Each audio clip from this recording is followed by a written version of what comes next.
Ahlan wa sahlan, selamat datang di kursus Bahasa Arab Zanjabil. Dan pada video kali ini, sebelum kita masuk ke video penjelasan, saya ingin menjelaskan dulu tentang apa itu ilmu nahwu. Ya, kita akan muqaddimah lah, sekedar muqaddimah pengertian tentang ilmu an-nahwu. Gitu dulu sih.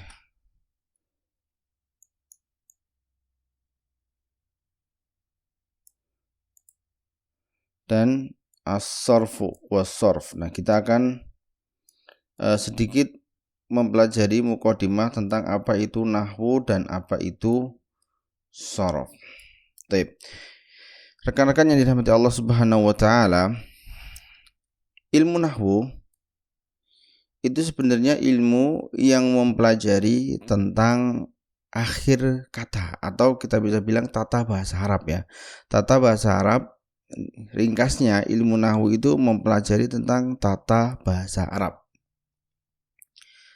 Kemudian ilmu nahwu ini fokusnya adalah kepada akhir harokat akhir kata. Harokat akhir kata yang biasa disebut dengan al-i'rab. Seperti ini. Ya, itu pembahasannya nahwu itu tentang masalah i'rab. Apa itu i'rab? I'rab adalah keadaan harokat akhir kata. Ini ada bahasanya. Jadi i'rab itu adalah keadaan harokat akhir kata dalam bahasa Arab. Nah, itu namanya adalah i'rab. Jadi apakah dia itu nanti fathah atau dia itu kasroh, dhammah, itu jelaskan dengan ilmu nahwu ini. Ya. Jadi keadaan harokat akhir kata. Harokatnya apa ini? Harokatnya ini. Nah, di dalam bahasa Arab ya. Di dalam i'rab ini, maksudnya di dalam ilmu nahwu i'rab ini, itu ada dua jenis harokat akhir. Ya, karena bahasa Arab itu tergantung harokat akhir. Ada dua jenis harokat akhir. Apa aja?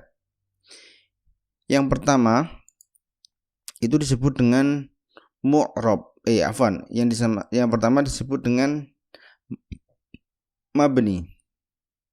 Kita tulis ini mabni. Mim, ba, nun, ya. Yang kedua disebut dengan mu'rab. Nah, ini dua keadaan harokat akhir kata yang ada di dalam ilmu nahwu. Perhatikan baik-baik karena ini penting. Jadi ada mabni, ini bacanya mabni, dan ini bacanya mu'rab, ya. Nah, yang mabni itu sebenarnya kita semua sudah tahu. Ada harokat-harokat yang memang dia itu mabni. Ini cara ngangkat ke atas sih gimana sih?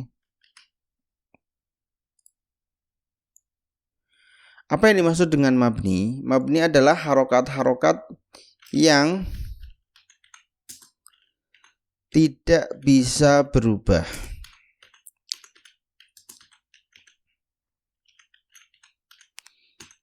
Selamanya. Ya, itulah disebut dengan mabni. Harokat-harokat yang tidak bisa berubah selamanya. Terus ini ya. Harokat-harokat di dalam bahasa Arab apabila dia tidak bisa berubah selamanya, apapun yang terjadi, maka dia disebut dengan mabni. Contohnya apa? Contohnya itu sudah kita tahu. Contohnya fi, ila, ya fi itu kan selalu seperti itu, fi, tidak pernah jadi via, fiu atau fi, ya. Tetap harokatnya adalah fi, sukun terakhirnya. Contoh lagi adalah kata anta. Anta itu nggak pernah jadi antu atau ant gitu kan, nggak pernah. Kalaupun jadi kasroh, anti itu berubah maknanya, tetapi tidak berubah harokatnya. Yang berubah adalah maknanya. Ya, ana misalnya, ya jadi anu, ani atau apalagi ya, tidak ada. Jadi tetap ana. Ya, di sini harokat akhir apabila tidak bisa berubah itu disebut dengan mabni dan harokatnya ada 4 yang kita tahu. Yang pertama adalah dhamma. Ya, ini dhamma. Kemudian fathah. Kemudian kasroh. Kemudian sukun. Ada 4 ya. Jadi harokat-harokat yang tidak bisa berubah itu cuma 4 dan kita tahu semuanya. Ada juga harokat-harokat yang berubah. Contohnya apa? Contohnya kata sajarotun. Sajarotun itu harokatnya kan dhammah. Ya kan? Harokatnya dhammah. Kemudian kadang-kadang bisa menjadi fathah. Kapan? Misalnya ada kata yang pernah kita pelajari, arsumu sajarotan, berubah jadi fathah. Kemudian kadang menjadi kasroh. Misalnya ada fi sebelumnya, fi sajarotin ya, berubah jadi kasroh. Kemudian ada kata-kata yang nanti bisa berubah jadi sukun. Nah, jadi yang berubah-ubah itu disebut dengan mu'rob. Ya, yang berubah-ubah disebut dengan apa? Mu'rob. Kita tuliskan. Jadi di sini mabni itu yang tidak bisa berubah, mu'rob itu bisa berubah.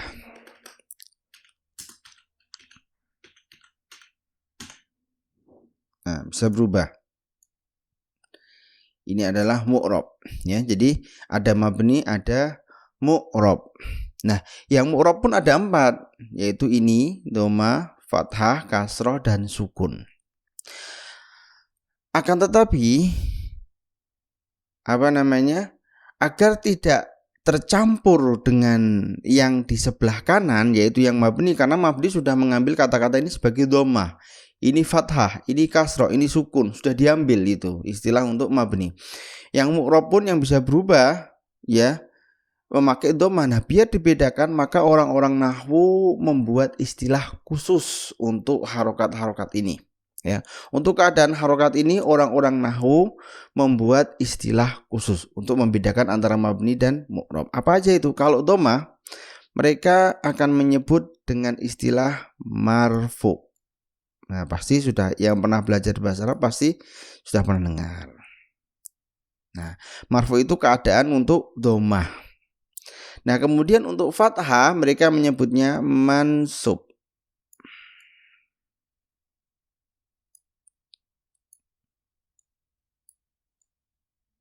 Seperti itu, ya. Kemudian kalau kasroh mereka menyebutnya apa? Majrur.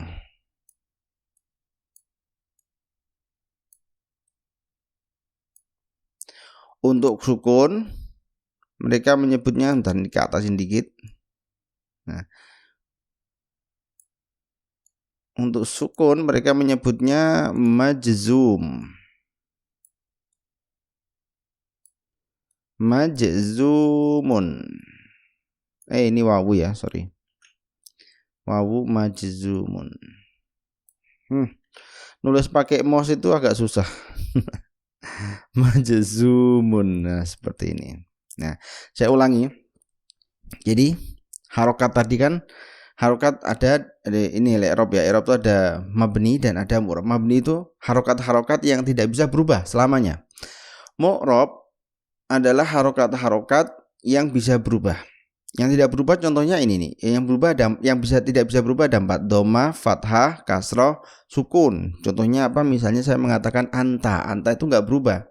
Ya, selamanya akan menjadi anta. Dimanapun dia berada, kapanpun akan menjadi anta. Jadi harokatnya itu mabni fathah. Mabni kasroh contohnya anti, mabni kasroh, selamanya kasroh.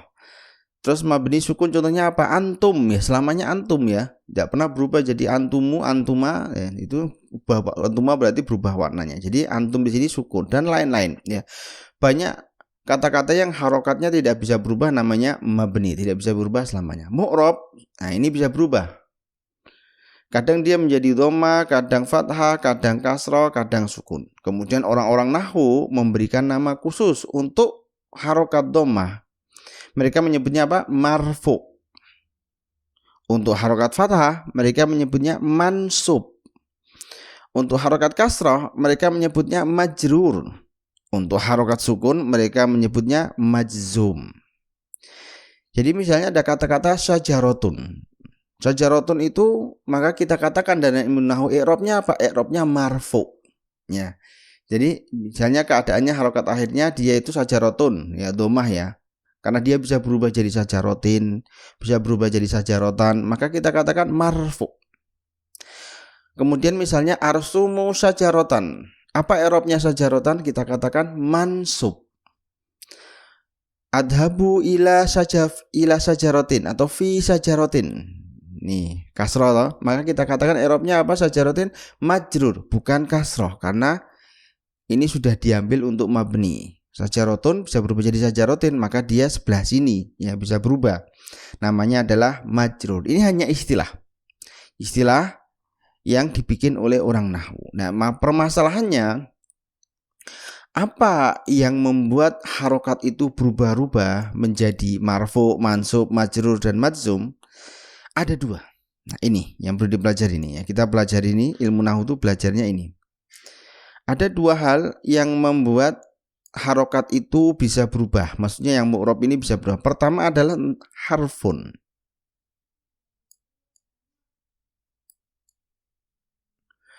Harfun inilah yang membuat sebuah kata jadi berubah. Contohnya apa? Huruf ila. Ila kan harfun ya, ila.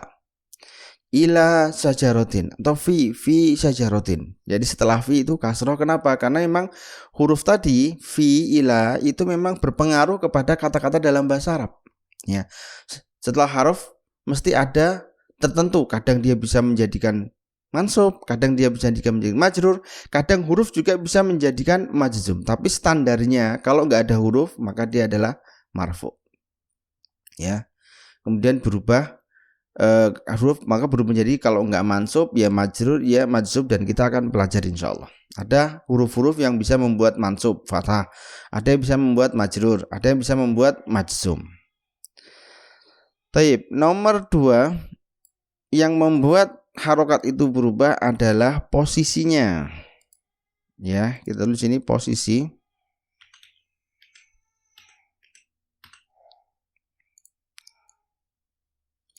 Posisi sebuah kata itu bisa merubah harokat ini menjadi marfu, mansub, majrur, atau majzum. Posisi, saya kasih contoh. Kita sudah pernah belajar tentang arsumu syajarotan. Syajarotan itu posisinya apa? Dia sebagai objek. Ya, arsumu syajarotan dia sebagai objek. Maka objek itu adalah mansub, fathah. Pasti objek itu fathah. Arsumu syajarotan. Arsumu ini, contoh yang dulu itu kita belajar al-abu kurotal kodam. Al-abu kurotal kodam. Kurotal kodam posisinya sebagai apa? Dia sebagai objek. Objek itu pasti mansub. Dan lain-lain banyak sekali insyaallah posisi-posisi yang akan kita bahas dalam ilmu nahwu. Kita bahkan belum membahas masalah sorof ya. Nanti insyaallah kita akan bahas masalah sorof nanti. Yang penting ini adalah muqaddimah dulu.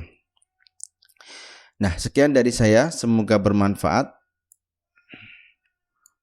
Insyaallah kita akan ke video selanjutnya tentang masalah i'rab. Masalah i'rab. Kita akan ke video selanjutnya tentang penjelasan hiwar tadi. Wassalamualaikum.